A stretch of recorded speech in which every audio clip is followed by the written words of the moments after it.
platinum support is $10,000 donations, $10,000 commitment to the association. We have Alcon, which has been with us since the beginning of the business partner program. Steve McCall, Scott Blazer, Monica, just those two. Steve McCall and Scott Blazer, if you guys can just stand up. Steve will be here. Okay. And if any of you know Steve, Steve has never ever lost for words, and I'm sure he'll speak over lunch. Another platinum member, Monica Wilson from Allegan.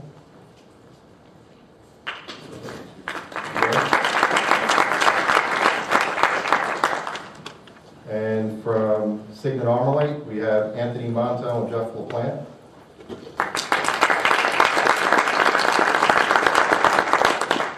And for silver sponsors for the NYSOA, $5,000 commitment, we have Dal Shalom, Tim Bates, and Rhonda Robinson.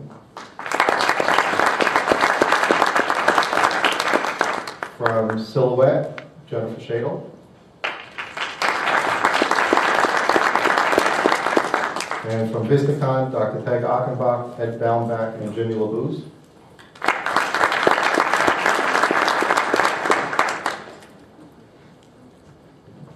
And for bronze sponsor, which is $2,500 commitment to the association, SEBA, we have Dr. Kevin Rowe. I don't know if he's here. He may not be. And Cooper Vision, Al Campbell, Essilor. I didn't see you step in. Linda Paddington and Dana Ventura from Essilor. Jeff Knapp from Hydrogel Vision. And another silver sponsor, AMO, Colin Simmons. Did he make it? And Kate Walsh. Thank you all for coming in. You'll hear from some of them a little bit later. Also, special welcome to Charlie Stuckey, the ED from the Pennsylvania Optometric Association.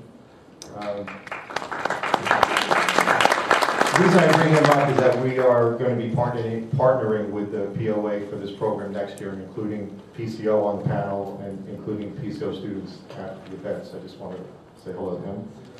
Tom Wong, President of Maryland, is here. And Dr. Heath.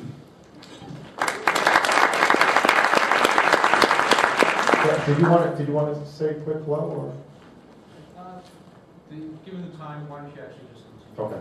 welcome everybody. All right. Paul Key from the Student Council just wants to come up and say a few words, and then we'll get started.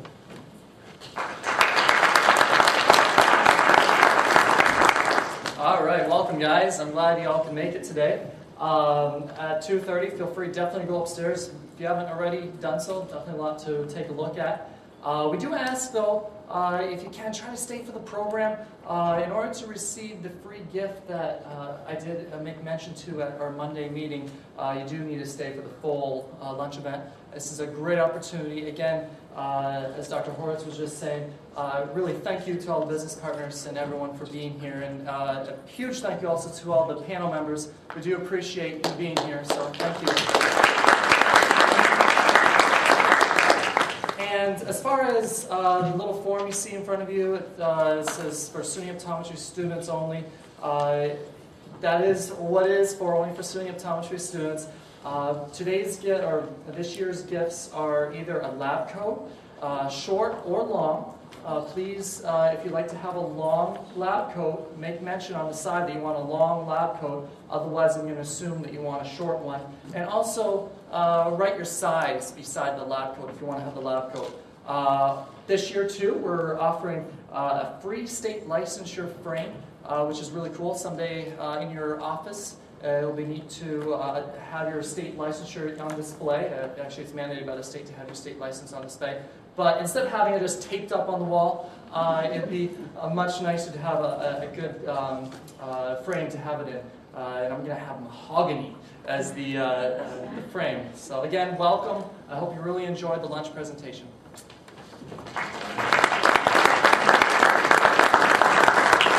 Thanks, Paul. Bill, you want to get the party going?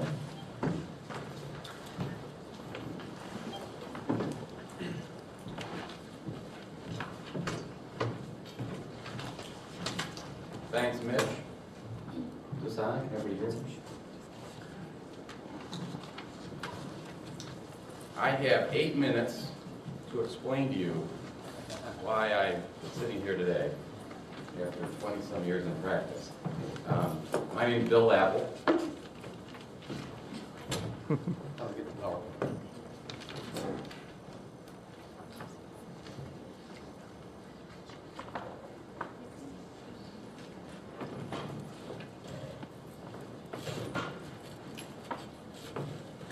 There it is. Great. Thank you. Well, anyhow, I'm Bill Apple, and I've known most of you over the years. The students, not as much. And I just want to thank Mitch and Jan and the State Association for an opportunity to be part of this panel. I think it's a great idea. It's something that's built over the years, and it's exciting to know that Pennsylvania is going to be part of it next year as well. So, anyhow, in 8 minutes, give me the hook because I could go on forever. I just want to explain a little bit about my situation. I sat in your chairs in 1983 as I was getting ready to graduate from Ohio State University College of Optometry. And the whole field in the healthcare situation is so much different now for a lot of reasons that are outside of optometry. Healthcare is so much different now. And so your opportunities and the decisions you have to make are different as well.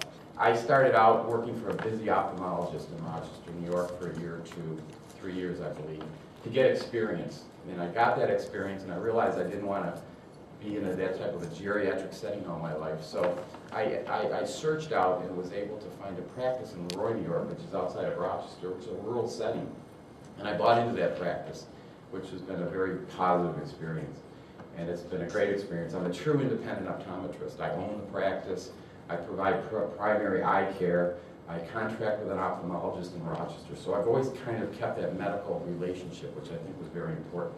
So an ophthalmologist actually comes into my office and pays me rent to see patients.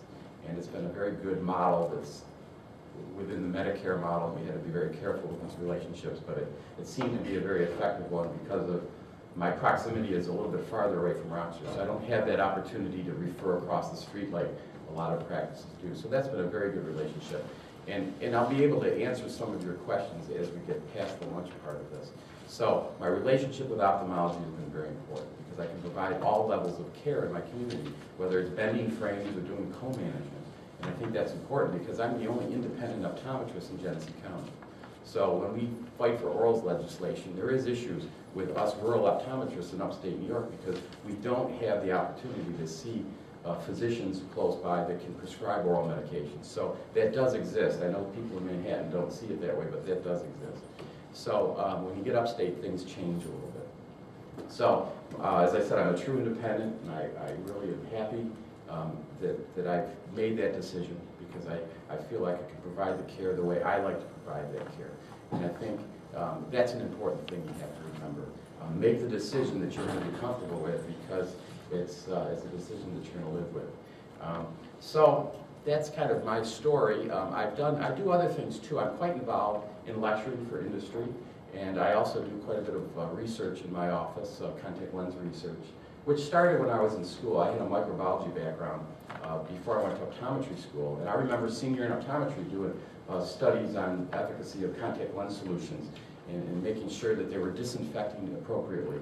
And so that background enabled me to then kind of work with industry over the years, both on the solution side and on the contact lens side, and as a result I've lectured quite a bit. So it's nice to have other things going on at the same time, which produces more challenges and more opportunities, and it's been very effective. So you have to keep your options wide open because there are a lot of opportunities out there. So that's one thing that I've been very fortunate to participate in as well.